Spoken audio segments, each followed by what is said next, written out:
আসসালামু আলাইকুম। এখন আমরা সিএসএস টেক্সট অ্যালাইন সম্পর্কে বিস্তারিতভাবে জানব।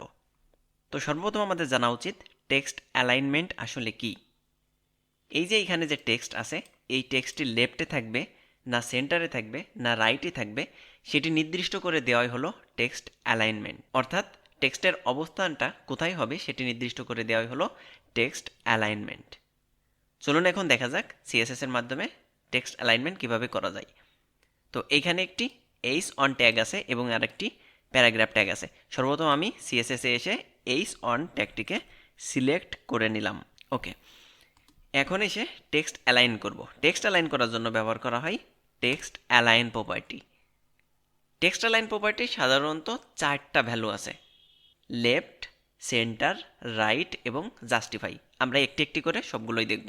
তো সর্বপ্রথম আমরা যদি চাই এই যে এইচ অন আছে, এই এইচ অন সেন্টারে থাকবে, তাহলে কি করলাম, এইচ অন সিলেক্ট করে নিয়ে এটাকে বললাম টেক্সট লাইন কোথায় থাকবে, সেন্টার। এখন যদি সেভ করি, দেখুন এটি কিন্তু সেন্টারে চলে আসছে। আমরা যদি এই টেক্সট লাইনে ভ্যালু রাইট দিতাম, তাহলে দেখুন এই টেক্সট লাইন কিন্তু রাইট থেকে শুরু হতো, অর্থাৎ টেক্সটগুলো রাইটে চলে যেত। আচ্ছা, এখন আমি এই টেক্সটটাকে সেন্টারে রেখে দিলাম। ওকে, এটি সেন্টারে থাকলো। এরপর এসে দেখুন এখানে একটা পি ট্যাগ ছিল, আমি এই পি ট্যাগটাকে সিলেক্ট করে নিলাম। ওকে, সিলেক্ট করে নেওয়ার পরে আমি বলে দিলাম টেক্সটের অ্যালাইনমেন্ট। আমি যদি রাইট দিয়ে দিই তাহলে কি হবে, রাইটে থাকবে। আমি যদি লেফট দিতাম তাহলে বাই ডিফল্টভাবে লেফটে থাকে, আরও যদি লেফট দিতাম তাহলে লেফটেই থাকতো। এবং আমি যদি সেন্টারে দিতাম তাহলে কিন্তু এটি সেন্টারেই থাকবে। এখন কথা হলো, আমরা বইতে দেখি যে লেখাগুলো পুরো লাইন সমান সমান থাকে, অর্থাৎ লেফট এবং রাইট দুই বরাবরই সমান সমান থাকে। তাহলে এটি কি করে করব? এই যে টেক্সটের অ্যালাইনমেন্ট স্টাইল, এই অ্যালাইনমেন্ট স্টাইলটাকে বলে জাস্টিফাই।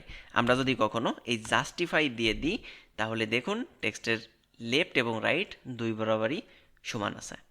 অর্থাৎ টেক্সট অ্যালাইনটার মূলত 4টি ভ্যালু। বাই ডিফল্টভাবে লেফট থাকে, আমরা যদি সেন্টার দিই তাহলে সেন্টারে থাকবে, আমরা যদি রাইট দিই তাহলে রাইটে থাকবে, এবং আমরা যদি জাস্টিফাই দিই তাহলে লেফট এবং রাইট দুই বরাবরই সমানভাবে থাকবে। তো আশা করি আপনারা বুঝতে পারছেন। কারো যদি কোনো কোয়েশ্চেন থাকে অবশ্যই কমেন্টস করবেন, আমি রিপ্লাই দেওয়ার চেষ্টা করব। পরবর্তী ভিডিওতে আমরা টেক্সট ডেকোরেশন সম্পর্কে বিস্তারিতভাবে জানব। তো সেই পর্যন্ত সবাই ভালো থাকবেন। আল্লাহ হাফেজ।